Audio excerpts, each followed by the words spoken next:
Hi, my name is Siobhan Seaman, and I'm the worship pastor here at Stonecrest. And in the next several months, we're going to be delving into what does it mean to be a follower or a disciple of Jesus.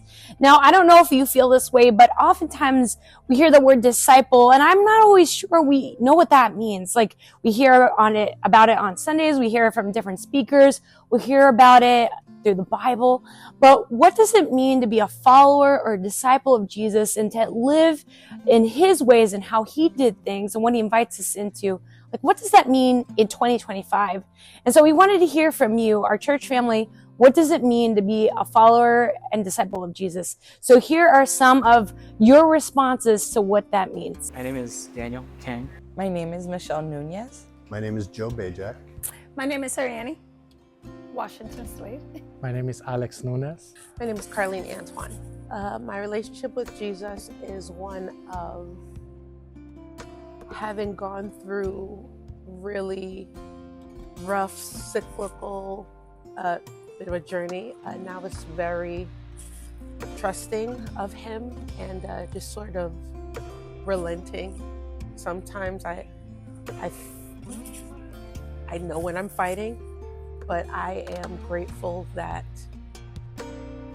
he doesn't let me stay there. And I know that like I'll fight and I might be hard-headed, I might not listen or whatever. And I always have him to go back to. I would describe my relationship with Jesus right now as something that provides me peace. He gives me hope. Anytime I feel down, I just talk to him. Anytime I'm happy, I talk to him because I just need that in my life in order, I feel like, to move on with any struggle, even in happiness. I don't feel like we should just talk to Jesus when we're only sad and we need things from him, but just to embrace and remember that he's the reason that everything good happened to us. Anything that was bad was just a learning process. I would describe my relationship with Jesus as very fulfilling. It brings about a complete change of life, and it's very intimate as well. I feel his presence with me all day, every day. When I wake up in the morning, it's the first thought on my mind. When I go to sleep, it's the last thought. Wanting to know him, I've always heard the word seeking for his face. I'm not sure what that looks like. So I'm spending my time in the New Testament right now, and that period of, man, there's so much history of what the Jewish faith was like, to hold on to a promise that was given to them. And I know there's a promise that he has given me. I would describe my relationship with Jesus Christ right now as my everything. He's my motor, he's my motivation, is what fulfills me. My relationship with Jesus Christ right now is, I guess, kind of a valley, maybe, but a season. But I know that the seasons change, so, and waiting in expectation for that change. To follow and be his disciple means a life change. The things of the world lose their priority, and following his teachings, following his example, and just his overwhelming love, it's life-changing, but it's a much better way of living that unfortunately I don't think people experience enough. Dying to yourself to say yes to him.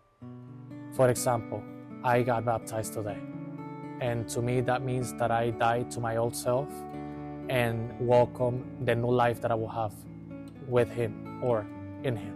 Give others love, how he would give love to forgive others, how he forgave me. I do feel like Jesus brings us together, help one another.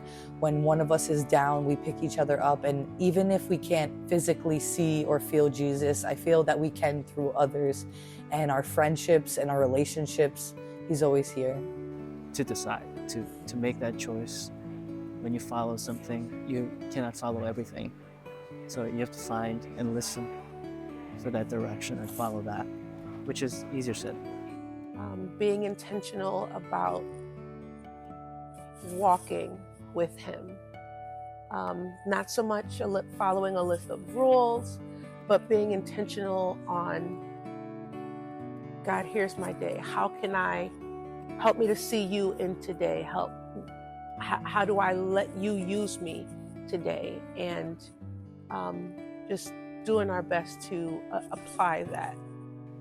As I understand, to be a disciple of Jesus is to be a student model your teacher's behavior. And right now, the more I learn about who Jesus was and how he lived his life, the more I recognize my life is so far away from what it should look like. But it's just a pursuit for me of how do I become more like him. And just studying his life, his behavior, how he prayed, how he kept his relationship with God, and trying to learn what that looks like. Again, what does it look like for me to have a personal relationship with God based on how Jesus did it?